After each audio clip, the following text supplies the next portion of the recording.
Hey guys, it's Justin Goodbread. So usually I'm giving you an update from the car, right? I can't wait that long today.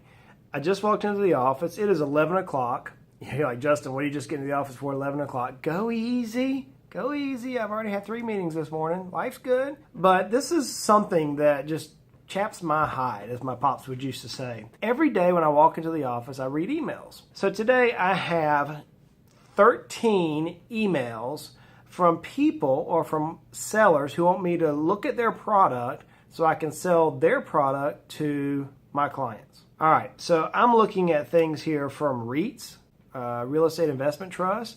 I'm looking at things from mutual funds. I'm looking at individual stocks.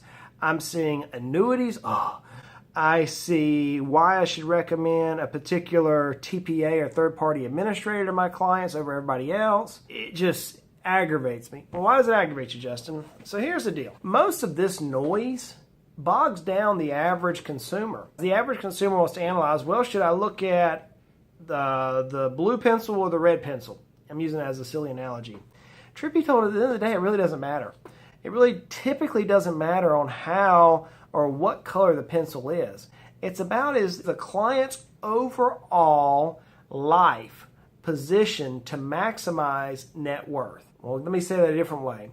The portfolio itself, yeah, it kind of matters what the makeup of that is, but for the most part, if we isolate just the portfolio and we don't look at taxes and we don't look at income and outgo, or we don't look at the budget, or we don't look at the cost of insurance, all these different things identical, and we focus just solely on the portfolio like so many financial advisors do, then yeah, we may end up yielding a 0.2% more return using a red pencil over a blue pencil in the portfolio. But when you look at the net worth and you start actually tracking the growth of the net worth, many times the net worth could be substantially increased by a coordinated attack, if you will, from all fronts. It'd be like trying to go into battle. I'm using this as an analogy. Go into battle with one particular direction in mind, as attacking maybe just from the front, using that analogy, as opposed to coming in from the flanks, or even trying to get around behind the enemy behind. So the majority of most business owners' net worth isn't this portfolio stuff. Yeah, it's fun and exciting to talk about why the blue pencil is better than the red pencil. I get that. But at the end of the day, for us business owners, a lot of time, for most people, not just business owners, for most people, we can end up making the majority of our net worth increases by just doing some good tax planning, trying to minimize the amount of money the IRS takes out of our pocket every year legally. Doing just some basic stuff that many people don't know about.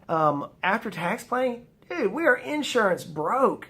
If we just focus a little bit of our efforts on insurance, then we can just redo those. We can save some cash. Then we go into our cash flow. Holy Batman.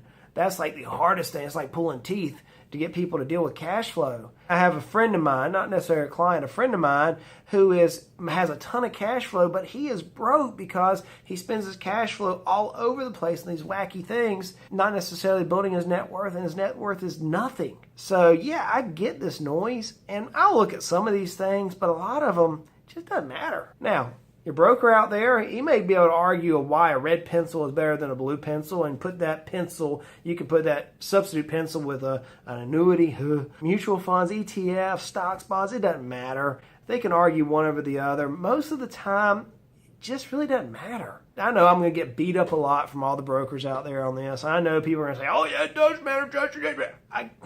Hear me out. It's not singularly focused. And the reason why we're in a society of broke folk is because we're singularly focused on many things that really don't mean a hill of beans to us in the long term. If we look at a cohesive or coordinated approach on all fronts for finances and do truly comprehensive wealth management, then maybe as we dig into each one of those slivers of that particular comprehensive wealth management, maybe at that point it matters if the red is better than the blue or the blue is better than the red pencil. But from a sales point, it just frustrates me. So I figured I'd rant for a second. That's about as ranty as I'll get. It's just who I am.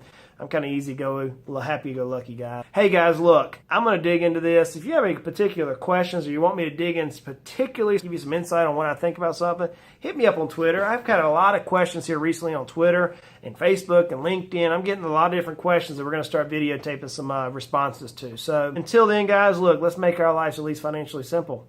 That's the idea, right? Y'all have a good one.